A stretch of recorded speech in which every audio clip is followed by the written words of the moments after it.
d'être présent ce début d'après-midi, la dernière journée de ce festival avec d'honorables écrivains, auteurs, autrices, et qui vont sûrement nous donner l'envie d'écrire. Mais on a tous envie d'écrire, mais est-ce qu'on en a le courage à un moment de se lancer?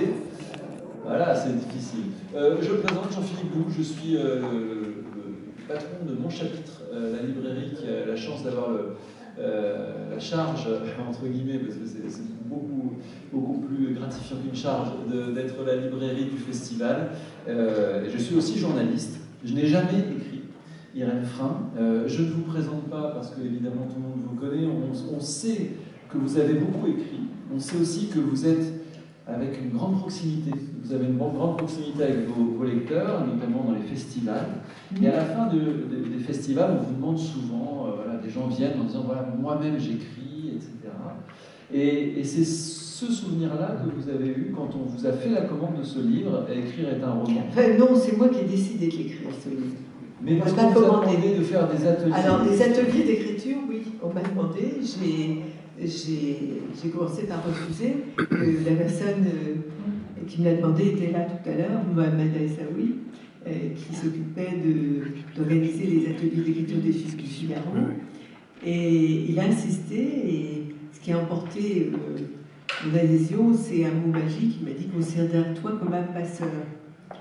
Et là, comme mon père avait été lui-même un passeur, d'enseignement, de savoir-faire, de transmission pour les adultes, de transmission, et que moi-même, tout naturellement, rempli cette figure paternelle, je m'étais tournée vers l'enseignement. J'ai enseigné pendant 15 ans, j'ai commencé très jeune, et j'ai moi-même été désignée très jeune pour former des professeurs. Je pense que j'avais vraisemblablement, puisque l'inspection générale me l'avait demandé à 22 ans, sans doute une propension à la pédagogie. Et ça m'a beaucoup plu. Donc là, je me suis dit, est-ce que je sais encore transmettre les expériences, en l'occurrence, puisque pour l'écriture, vous n'allez pas transmettre un savoir, vous allez transmettre une expérience. Le mot expérience, pardonnez-moi de faire la savante, vient de... Vous avez l'idée de danger au départ. Vous l'entendez dans péri. Péri, c'est périculo, hein, le danger. Comme dans les trains, vous savez, italien, et pericoloso. Oui, voilà. Et ex, ça veut dire on est sorti. Et experientia, c'est ce qu'on... Le savoir qu'on a accumulé à force d'être sorti du danger. C'est-à-dire que la vie elle peut devenir une expérience, au sens fort du terme, si on a accumulé les confrontations avec le danger et qu'on s'en est sorti. Si vous ne s'en sortez pas, vous n'avez plus rien à transmettre. Hein, mais l'échec, à moins qu'il se soit littéralement, est constructif. Donc, c'est ça qui m'a intéressé, c'était la transmission de l'expérience. Et je me suis dit, je vais voir si ai-je ou non perdu la main. Voilà. Je trouvais qu'avec l'âge qui vient, c'était un petit défi, une confrontation avec moi-même qui pouvait être intéressante. Et ça permet aussi de comprendre comment on fonctionne, de devoir l'expliquer à quelqu'un. Oui, voilà. Et donc, j'ai été moi-même confrontée dans ces ateliers à des choses dont on va parler tout de suite, à des questions dont on va parler tout de suite, mais aussi à des moments très singuliers qu'on pourra évoquer, et qui là m'ont laissé sans voix. Et ce livre s'est aussi imposé parce que quand je rentrais, j'étais assez chamboulée, et cette expérience n'arrêtait pas de me sortir de ma zone de confort. Et du coup, j'étais obligée, comme vous dites, de réfléchir. Et aussi, il y a des fois, j'ai eu des échecs dont je parle. Et ces échecs à transmettre, ou ces résistances que j'ai rencontrées, m'ont permis de cheminer dans mon esprit par une forme d'esprit de l'escalier, vous savez, quand on n'a pas su quoi répondre et que c'est le lendemain qu'on trouve la réponse. Bon, on se trouve crétin, mais en même temps, on dit, ah ben oui, on cherche et puis on finit par trouver. Oui. Et vous ne cachez pas vos doutes, c'est vrai, vous nous livrez vos doutes, vos recherches, vous allez beaucoup sur des moteurs de recherche, et vous allez chercher aussi le sens des mots, comme vous venez de le faire. Oui, les étymologies, ça c'est un vieux réflexe d'anciens profs de latin à la Sorbonne, d'aller chercher les racines indo-européennes pour voir quelles sont les représentations qui sont dans les mots, comme celle que je viens de vous donner avec le mot experientia. Alors, premier extrait qui va amener à un point crucial de ce livre. Je lis le premier extrait. Quel écrivain, face à la page blanche, et pire encore, quand l'ayant noirci, il la relit, n'a traversé ses affres? Les lecteurs qui m'avaient interrogé s'en doutaient bien, et ce qu'ils attendaient de moi, en définitive, c'était une réponse à la question « Comment libérer mon désir d'écrire de ma peur d'écrire ?»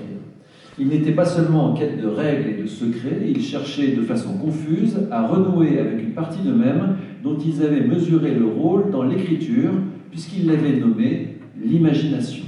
Certains m'avaient aussi affirmé qu'ils en avaient eu et qu'ils l'avaient perdu. Vers 12-13 ans, avait-il lâché. Et quand j'avais voulu savoir ce qui s'était passé, ils avaient presque tous incriminé le système scolaire. À partir de cet âge-là, on nous demande uniquement d'apprendre et plus d'inventer. Puis, nostalgiques, ils avaient évoqué leur enfance. Ils n'auraient pas parlé autrement d'une maison que la vie les aurait forcés à quitter. Maison, écriture, pourquoi cette association d'idées vient-elle de s'imposer à moi? Et là, Irène Frein, vous nous transportez dans ce lieu qu'est la maison écriture. La maison écrire, je pense qu'on nous la portons tous en nous. Nous écrivons avec tous les livres que nous avons lus, qui sont pèsent sur notre plume, notre clavier d'ordinateur quand nous écrivons. Nous sommes marqués par des livres, par des modèles, par des références, par des admirations, par des stéréotypes aussi, par des clichés. C'est nous tous, même les plus grands écrivains. Et à partir de ça, nous tâchons de créer une écriture qui soit la plus exactement en correspondance avec ce que nous voulons livrer à la page. D'accord? Et enfant, aussi pour une autre raison, ce fantasme de la maison écrire était né dans mon esprit. Je vais être assez brève. Je vous renvoie à un livre qui s'appelle La fille et histoire, que j'ai écrit, qui est un livre autobiographique qui est en poche, si ça vous intéresse. Je me suis interrogée déjà sur le rôle de ma mère dans la naissance de mes histoires, qui a fait de moi une fille à histoire parce que j'étais considérée comme une fille à histoire. Vous voyez déjà la polysémie du mot histoire. En fait, j'ai fini par comprendre il y a quelques années, dans la quête que j'ai faite dans la fille histoire, que j'étais l'enfant d'un déni de grossesse, c'est-à-dire que je n'étais pas attendue. Je suis arrivée comme ça, sans que ma mère ait su que qu'elle entendait un bébé. Sans être voulu. Sans être voulu, j'étais donnée mourante. Voilà, ça a loupé. En fait, ma mère n'a jamais pu m'aimer. Donc, il y a quelques années, j'ai essayé de comprendre pourquoi elle ne m'avait pas aimée. Et je me suis dit qu'après tout, ça existait. Il y avait des mères non aimantes. Et après tout, était-on obligé d'aimer ses enfants? Évidemment, ça peut paraître une question saugrenue, mais qu'est-ce qui l'avait conduite à ça? Qu'est-ce qui, dans son histoire, expliquait ça? Et beaucoup de choses, évidemment, me sont revenues, et notamment la naissance de mes histoires. Donc, j'avais commencé vers 11 ans, 12 ans, à griffonner des nouvelles. Vous écriviez beaucoup à vos amis aussi. Alors, ce qui s'est passé, c'est que ma mère avait un bras armé dans la famille qui était une de mes sœurs. C'est pas celle qui a été assassinée, c'est la deuxième qui avait. Je peux en parler plus ouvertement parce qu'elle est décédée il y a quelques mois, qui nourrissait envers moi une jalousie pathologique, mais je m'en apercevais pas enfant. J'avais envie qu'elle soit heureuse. Vous savez, on peut aimer son bourreau, hein, c'est même souvent le cas. Et donc, elle fouillait mes affaires, ma mère aussi, et ils étaient tombée sur ces textes et il y avait eu des moqueries, puis aussi des disparitions de ces textes. Et j'avais été blessée parce que ces textes, je l'avais montré à une amie, qui avait montré à sa grande sœur, qui avait trouvé que c'était bien. Et donc là, quelque chose en moi s'est complètement rétracté de mon désir d'écrire, évidemment, parce que si vous êtes moqué, si vous êtes rejeté, si vous êtes... j'avais envie d'être acceptée, enfin j'avais besoin de communication, j'étais une enfant assez isolée, quoi. Mais vous écriviez pour être lu, ou c'était pour vous? Je crois qu'on écrit tous pour être lus, parce qu'on utilise le langage qui était la communication. Quand on dit j'écris pour moi, c'est juste qu'on n'a pas envie de montrer, qu'on a des pudeurs, et c'est bien naturel. Mais c'est une formule de rhétorique, j'écris pour moi. Et encore heureux qu'on écrive pour être lu. Si on ne le montre pas, on écrit à quelqu'un de fantasmatique dont on aimerait être compris, dont on aimerait être connu, être accepté. On est tous comme ça, on a besoin d'être, sinon aimé, d'être compris. Et être compris, c'est déjà être tellement aimé. Et donc, ce que j'avais du coup inventé un système, c'est-à-dire que je volais des timbres à ma mère, je volais des enveloppes. J'étais dans un tout petit milieu où tout était compté. Hein. Je volais, je le confesse, peut-être que vous êtes pardonné, je ne sais pas, sinon j'irai volé en enfer. Et je volais également du papier à lettres, vous savez, ces papiers à lettres à ligne, de l'époque sur des blocs. Et je parle d'un temps que les mois. Et donc, et j'écrivais à mes amis. Alors j'écrivais évidemment pendant les vacances, parce que sinon à l'école j'avais beaucoup d'amis, j'étais sociable, et l'école c'était les 3/4 de ma vie, parce que ça allait être le passeport pour en sortir. Et mon père me poussait beaucoup à lire comme ses autres enfants, et il savait que c'était le passeport. Le passe culture, si vous voulez, c'était l'école, c'était pas celui qu'on... Et l'école, vous y étiez accepté? Oui, c'est ça, je me sentais comprise, j'étais en plus bonne en rédaction, alors ça m'avait encouragée à en faire toute seule, surtout les rédactions à sujet libre, dont je parle dans le livre d'ailleurs. Et donc j'écrivais des lettres. Alors j'écrivais des lettres parce que à Lorient, où j'avais grandi, il y avait une gloire locale, parce qu'il y avait passé 24 heures, peut-être 28, Madame de Sévigné. On avait fait venir là, au moment de la fondation du port de Lorient, pour qu'elle achète des actions de la Compagnie des Indes. C'est une opération de com. Mais tout le monde se souvenait de Madame de Sévigné, et comme il s'était jamais passé grand-chose à Lorient, à part qu'elle avait été détruite à 95% par les bombes de la Seconde Guerre mondiale, dès la communale, on parlait de Madame de Sévigné, et on nous donnait en dictée des lettres de Madame de Sévigné, etc. Pensez bien les gamines comme ça, qui entendent parler de Madame de Sévigné, vous avez montré des portraits, les robes et tout. Pour moi, Madame de Sévigné, c'était extraordinaire, et elle écrivait à sa fille. Donc en plus, il y avait le lien qu'elle avait, c'était une mère aimante, apparemment. Il paraît qu'elle était abusive, ce qui était un autre malheur. Moi, j'avais le malheur contraire. Alors, je me suis dit, elle écrivait des lettres, pourquoi pas moi? En fait, vous avez devant vous quelqu'un qui s'est pris pour Madame de Sévigné. Et donc, j'écrivais à mes amis. Et les vacances, pour moi, c'était un cauchemar, parce que je me retrouvais avec l'autre sœur. Ma sœur aînée n'était pas là, elle était à l'école normale. Et avec ma mère qui avait cette complicité avec elle, et moi j'étais dans un coin, j'étais l'idiote de la famille, enfin l'insupportable, quoi, la vieille histoire. Mon père qui n'était pas là, tant qu'il n'était pas là, ma vie était infernale. Donc, quand je ne lisais pas, j'écrivais à mes amis. Et pas dans n'importe quel endroit. Au grenier. Au grenier. C'était votre. Voilà, votre royaume. et en fait, je mettais dans ma tête, il y avait aussi quelque chose de plus vaste. Parce que quand j'avais fini d'envoyer mes lettres, j'attendais les réponses.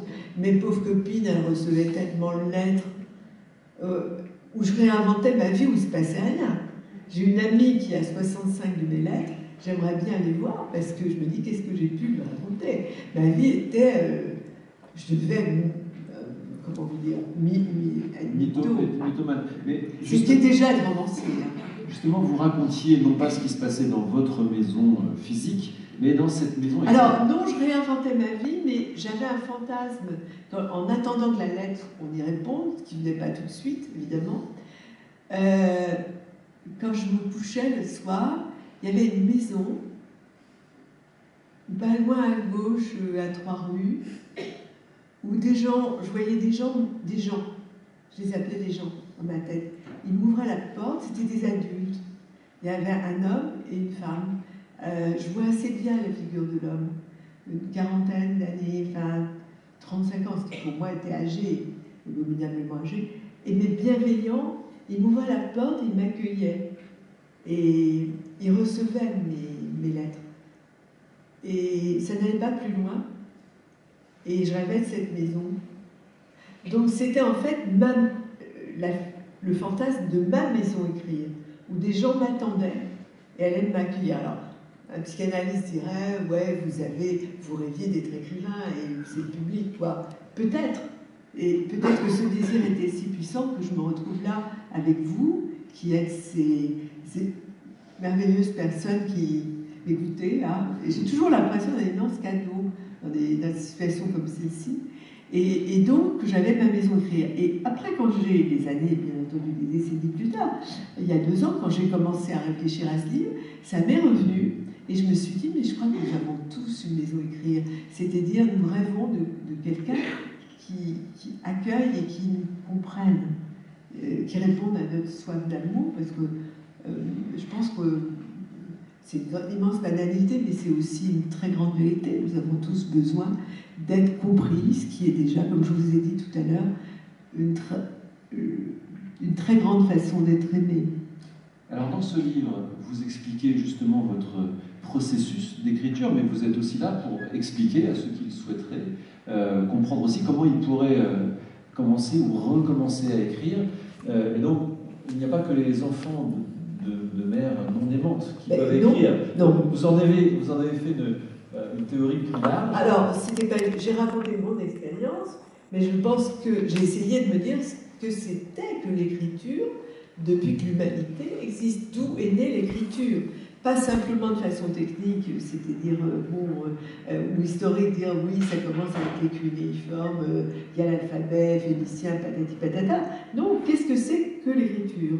Alors, j'ai commencé par interroger les mots de l'écriture, majoritairement représentés par les grandes langues, les langues majoritaires, si vous voulez, qui ont une origine indo-européenne, pour l'essentiel. Et on peut en regarder 2, là. Scribo, scribere, ce qui a donné script, scripteur, écriture, manuscrit. Eh bien, c'est gratter, inciser, ou faire une cicatrice, en quelque sorte.